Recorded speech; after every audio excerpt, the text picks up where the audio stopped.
Assalamualaikum warahmatullahi wabarakatuh. Saya akan menjelaskan bagian pertama dari regresi terapan lanjutan, yaitu pendahuluan.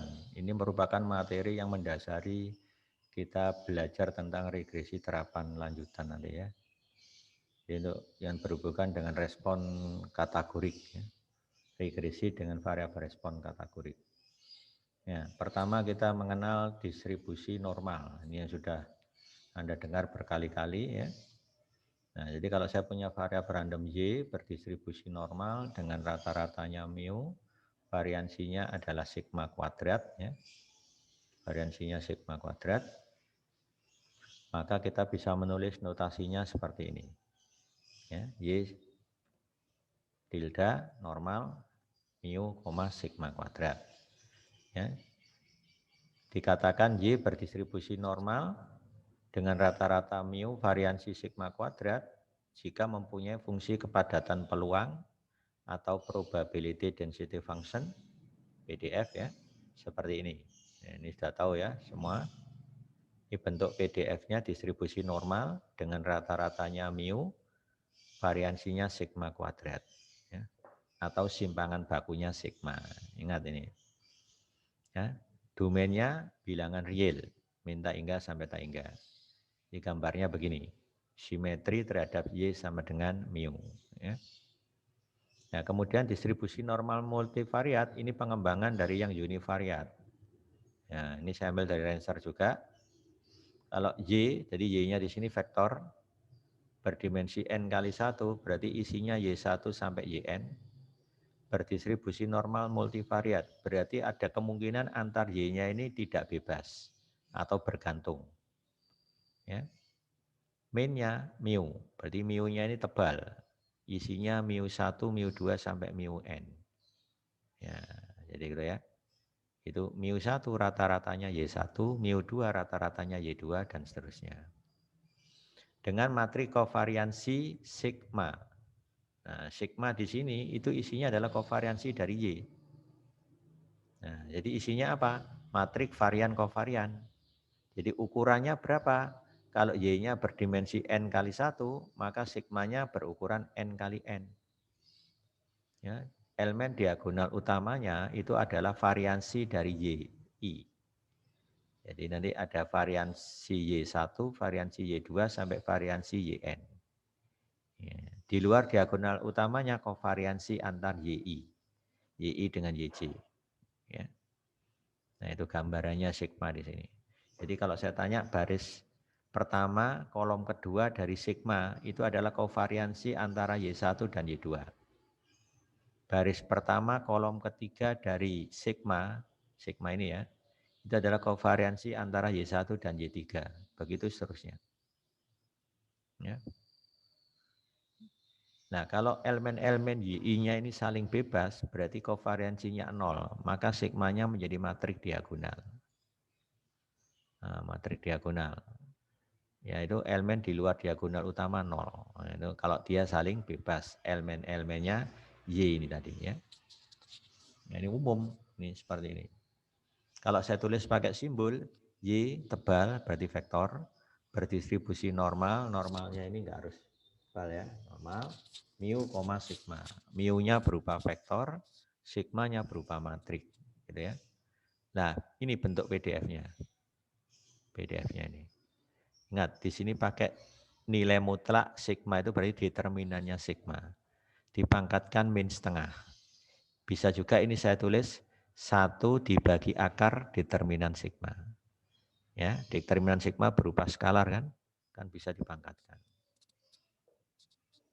Nah, ini 2pi pangkat min n per 2.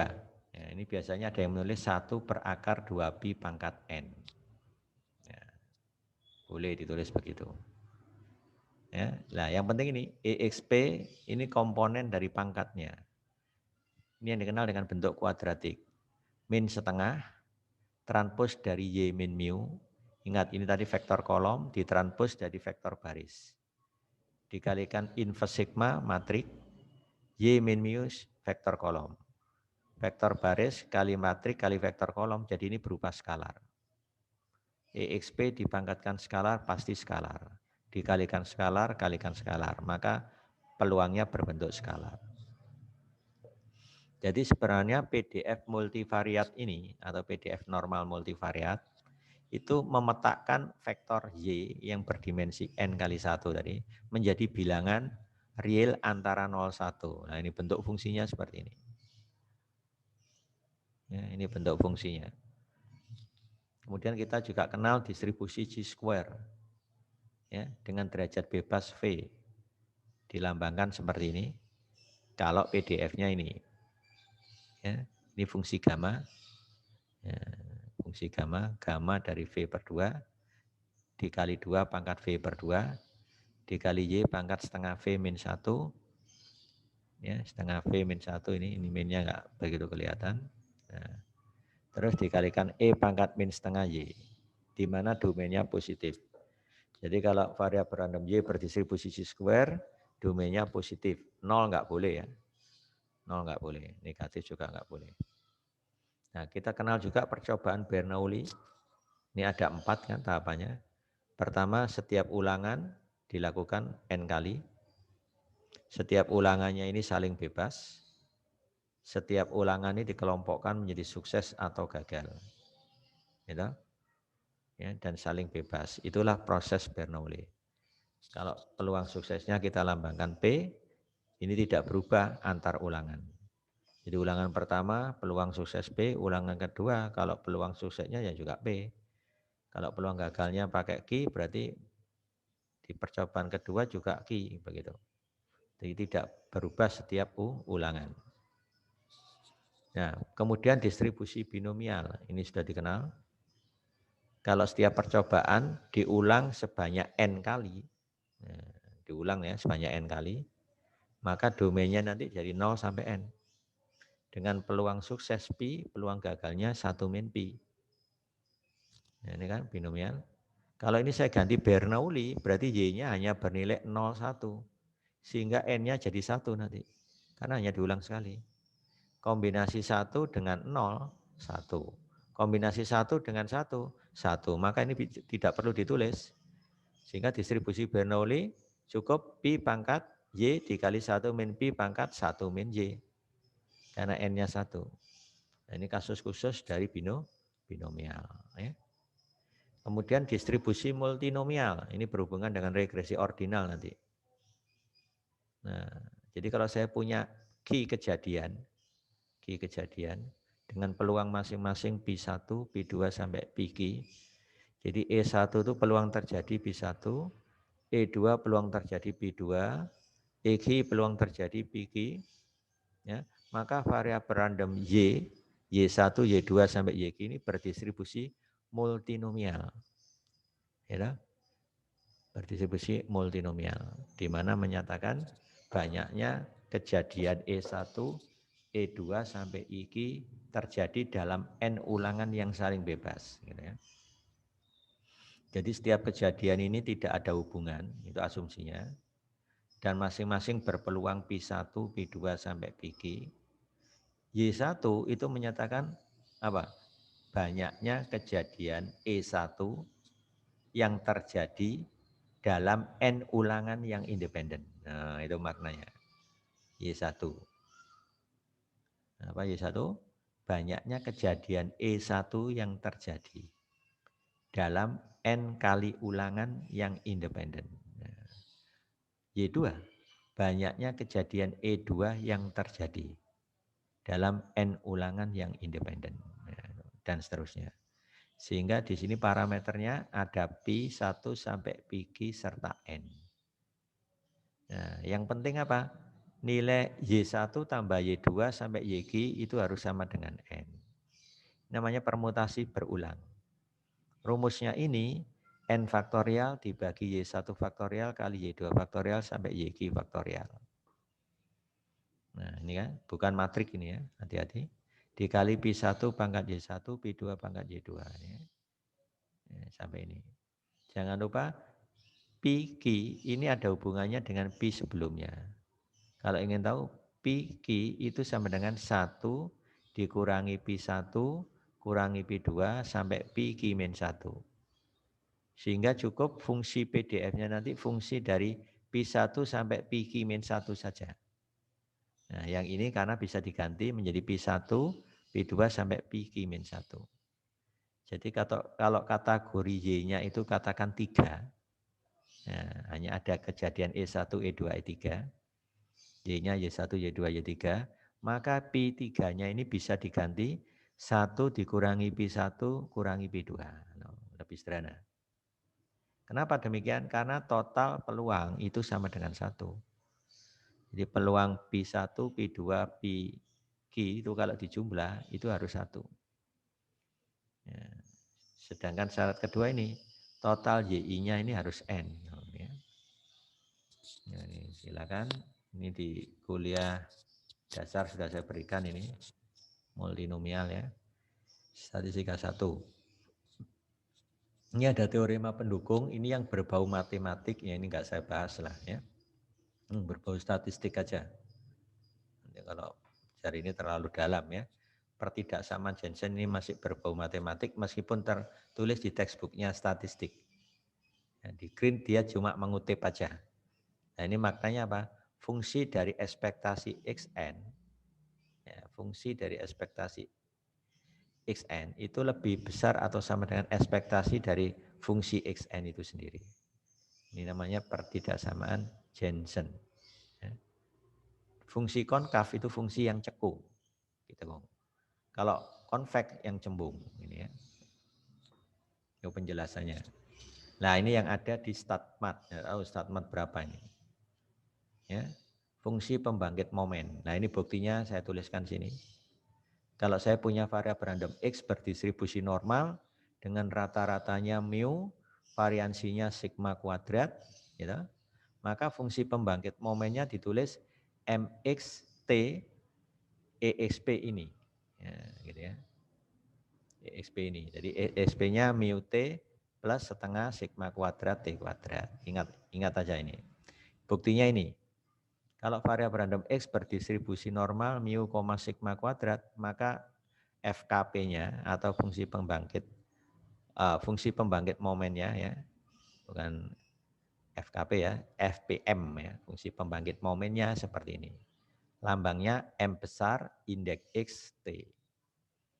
Ingat, fungsi pembangkit momen ini didefinisikan ekspektasi E pangkat TX. Ekspektasi E pangkat TX, masih ingat? Sehingga kalau dihitung, ekspektasi itu integral, karena kontinu ya. E pangkat TX dikalikan PDF-nya. Nah, PDF-nya pakai Fx yang berdistribusi normal mu, sigma kuadrat.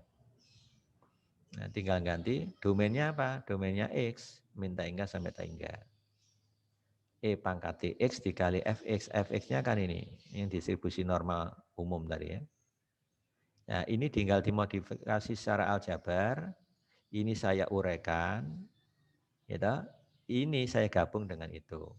E pangkat TX dikalikan E pangkat ini, kan berarti pangkatnya dijumlah.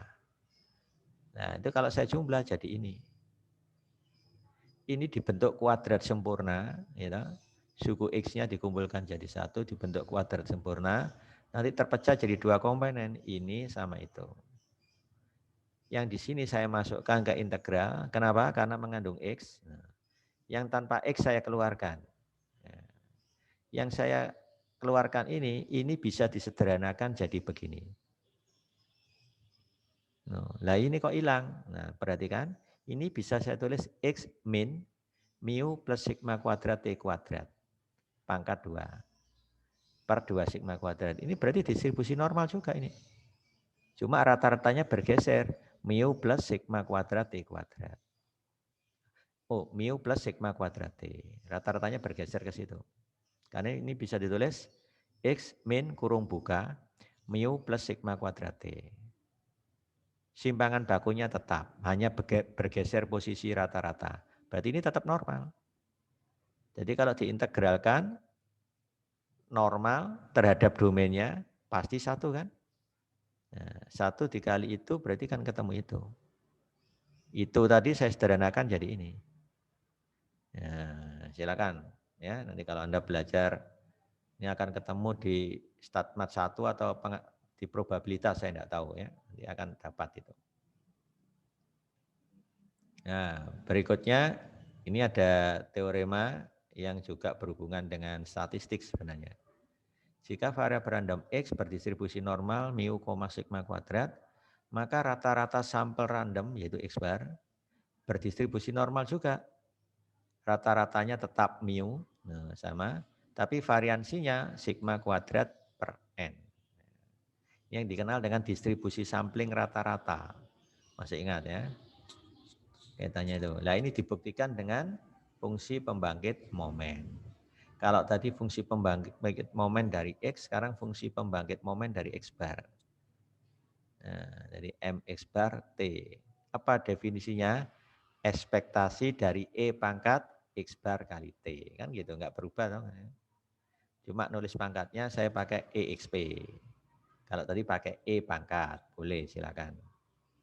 Ini pakai E pangkat X bar T juga boleh. Ya, ini bisa saya jadikan satu. Ya, EXP ini menjadi EXP T dikali X barnya saya pecah jadi 1/N sigma XI. Ini kan. Ya. Gunakan sifat dari ekspektasi. Ya. Sebelum ke sana gunakan sifat dari eksponen. Eksponen dari jumlahan. Berarti kan ini kan jumlahan ini. Berarti X1 tambah X2 sampai Xn. Kemudian dibagi dengan N atau dikali 1/N T gitu ya. Ya, kalau dinyatakan dalam bentuk produk kan menjadi ini. EXP pangkat setengah T X1 plus ya dah, EXP setengah T X2 plus lagi dan seterusnya sampai setengah T EXP setengah T XN. Nah itu kalau saya nyatakan dalam bentuk perkalian kan masih ingat ya. E pangkat A plus B itu artinya E pangkat A dikali E pangkat B. Berarti kalau saya tulis dalam perkalian menjadi produk kan. Nah, produk. Nah, kalau di sini E pangkat X1 plus X2 berarti apa? E pangkat X1 kali E pangkat X2 berarti produk dari E pangkat XI. Nah, seperti itu. Dari sini ke sini saya pakai mengubah ke bentuk perkalian produk.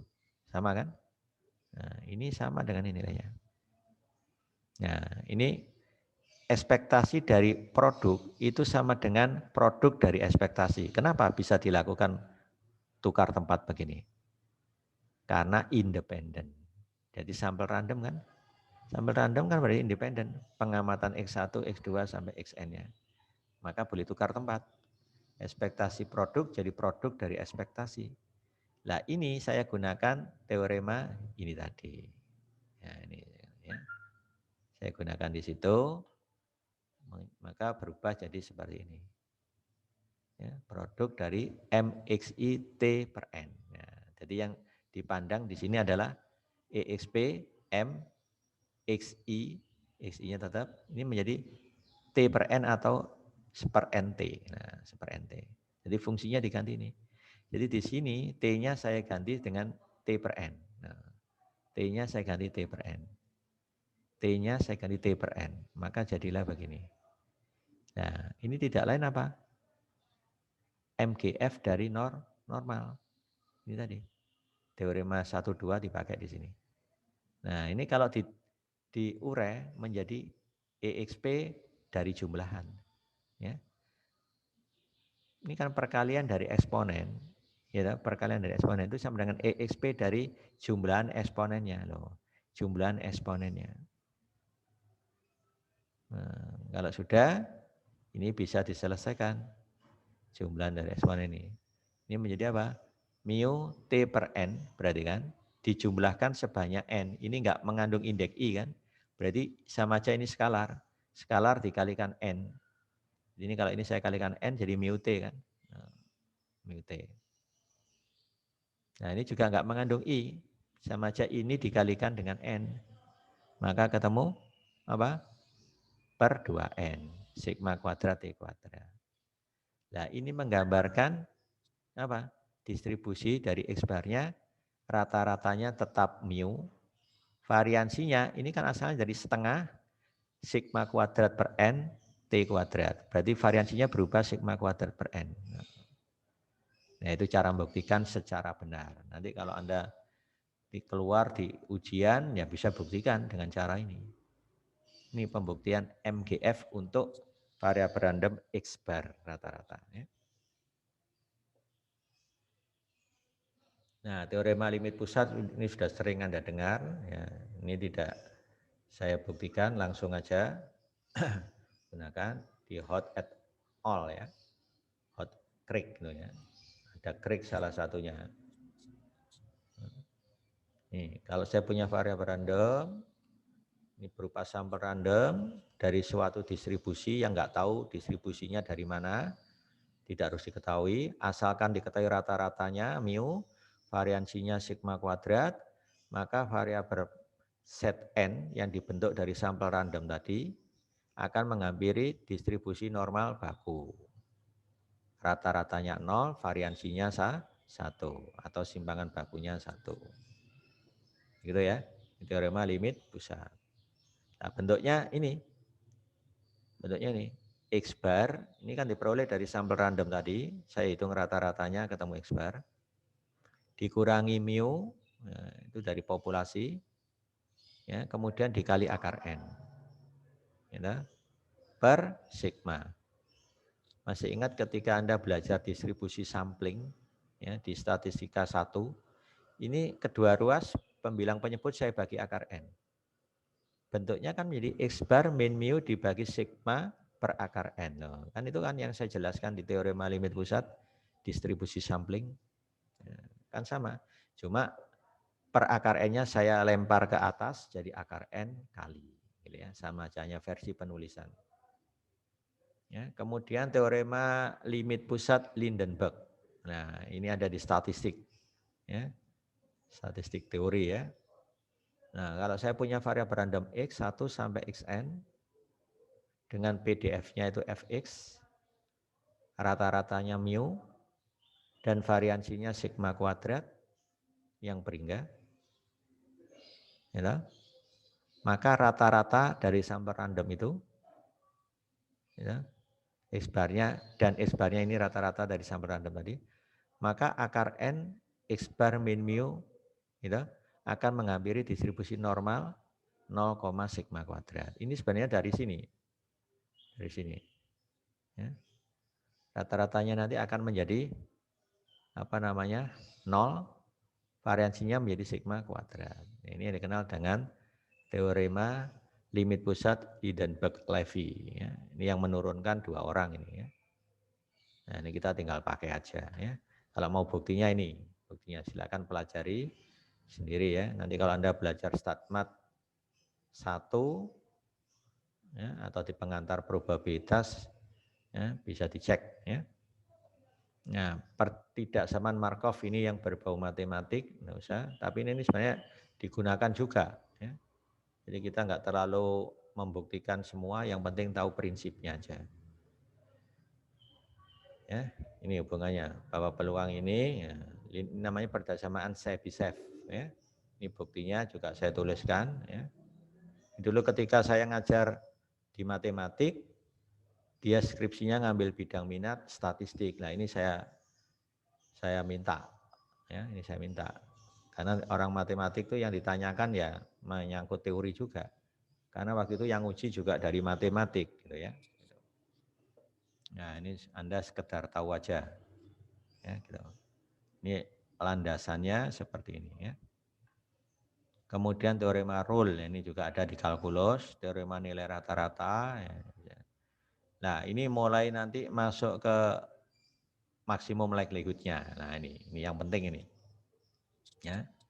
Ini syarat regularitas yang harus dipenuhi ya. Ya ini syarat regularitasnya ya. Jadi kalau saya punya variabel random Y1 sampai Yn yang identik independen. Nah, independen itu artinya antar Y1, Y2, Y ini saling bebas. Identik itu punya peluang sama, itu parameternya theta. Nah, theta anggota ruang sampel omega. Namanya ruang parameter. Jadi ini berdistribusi identik namanya fx, theta. Ya, maka PDF bersama dari Y1 sampai YN itu sama dengan perkalian PDF masing-masing. Jadi identiknya dalam parameter, independennya dalam variabelnya. Nah, itulah maksudnya. Variabel Y1 sampai YN itu independen. Parameternya sama, baik untuk theta 1, theta 2 sampai theta P katakan ya sama. Jadi karena saling bebas, berarti PDF bersamanya sama dengan ini dikalikan. Ya. Nah, akibatnya fungsi likelihood-nya juga diperoleh dengan mengalikan karena saling bebas tadi. Nah, kalau saya punya statistik theta atau pi, ingat ya, statistik itu pasti fungsi dari variabel random. Jadi dia bersifat acak atau random. Nah, kalau ini estimator dari likelihood, ya pasti ini akan memaksimumkan fungsi likelihood. Nah, fungsi likelihood ini akan dimaksimumkan oleh statistik theta atau pi. Maka statistik theta atau pi ini dikenal dengan nama estimator maksimum likelihood dari theta. Nah, ini Hawk, Craig sudah tahu ya itu ya. Kemudian efisiensi asintotik. Nah, ini syarat regularitas untuk membuktikan bahwa estimator maksimum likelihood itu secara asimptotis berdistribusi normal itu menggunakan syarat regularitas ini. Syarat yang pertama ini ya, 3 turunan pertama ya dari ln f terhadap theta adalah kontinu dan berhingga. Jadi selain kontinu berhingga untuk semua yi dan theta. Syarat ini menjamin keberadaan dari pendekatan Deret-Taylor. Kalau Anda belajar kalkulus itu ada Deret-Taylor. Dan variansi dari turunan fungsi log likelihood-nya. Ya. Variansi dari turunan fungsi log likelihood yang berhingga. Terus yang aturan kedua, syarat regularitas yang kedua. Nah, ini ya. Ini perlu juga untuk mendapatkan ekspektasi dari turunan pertama ini dan turunan kedua. Nah, ini perlu syarat yang kedua. Syarat yang ketiga ini, untuk semua parameter theta, ya, ini adalah elemen-elemennya yang sudah dimutlakkan. Turunan ketiga dari ln f terhadap ketiga parameter ini kurang dari fungsi yang mempunyai ekspektasi berhingga. Nah, ini syaratnya. Ya, dengan syarat regularitas itu, maka kita dapatkan teorema ini. Momen dari turunan fungsi log likelihood. Nah, jadi fungsi-fungsi ini, ln dari f, gi ini yang berupa vektor, hi ini yang berupa matrik, gitu, adalah sampel random dari variabel random yi. Jadi saya punya variabel random y1 sampai yn, ini kan, y1 sampai yn, ya, gi theta 0, ya itu kita ambil dari sini. Hi theta 0 kita ambil dari sini. Di mana tetanya diganti theta 0, di sini tetanya diganti theta 0. Ya, kan dapat gi theta 0 dan hi theta 0. Ya. Yang bagian kedua, ekspektasi dari gi theta 0 ini 0. Variansi dari gi theta 0 ini sama dengan minus ekspektasi h, hanya ini. Nah, ini yang dikenal dengan matrik Hessian itu, turunan kedua dari log f, PDF. Nah, ini. Jadi varian dari gi theta 0, ya, gi theta 0 itu adalah del L del ln f per del theta. Ya, ingat varian dari vektor namanya matrik. Nah, matriknya ini. Ini yang dikenal teorema 111 yaitu momen dari turunan fungsi log likelihood. Ya. Ini buktinya ringkas saja.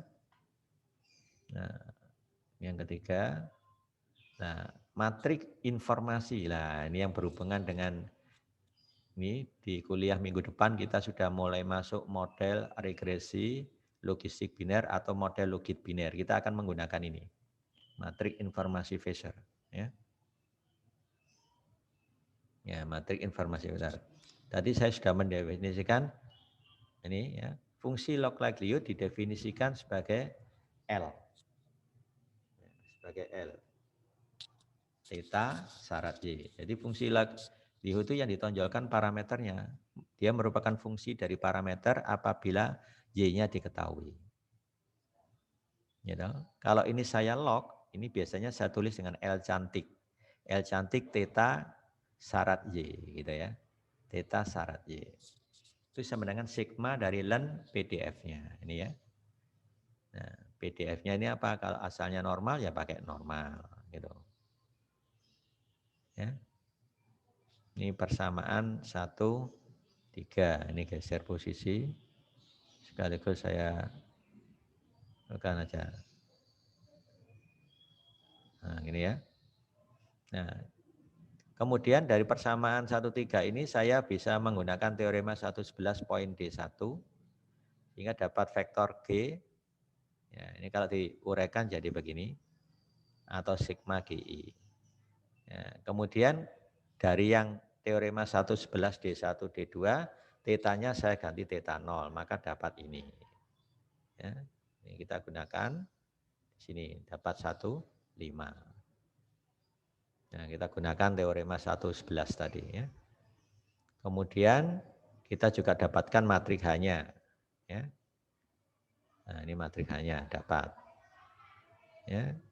Ekspektasi dari G kali transpos G. Ini vektor, berarti kan?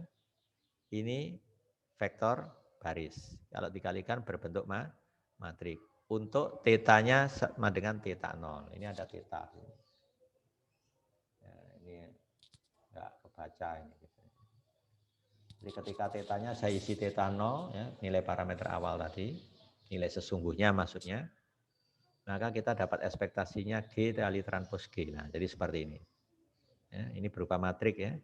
Dijumlahkan tetap matrik. Nah, ini yang pertamaan 1, 7. Ya, gitu ya. Nah, berikutnya ini yang 1, 8. Nah, ini. Ya, ini saya tarik agak ke kiri.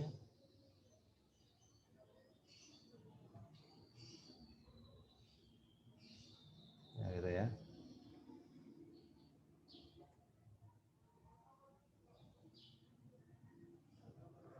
Nah, ini berupa matrik nih. Nah, matrik informasi Fisher itu adalah ini. Nah, ini yang penting. Nah, ini saya tarik dulu ke kiri.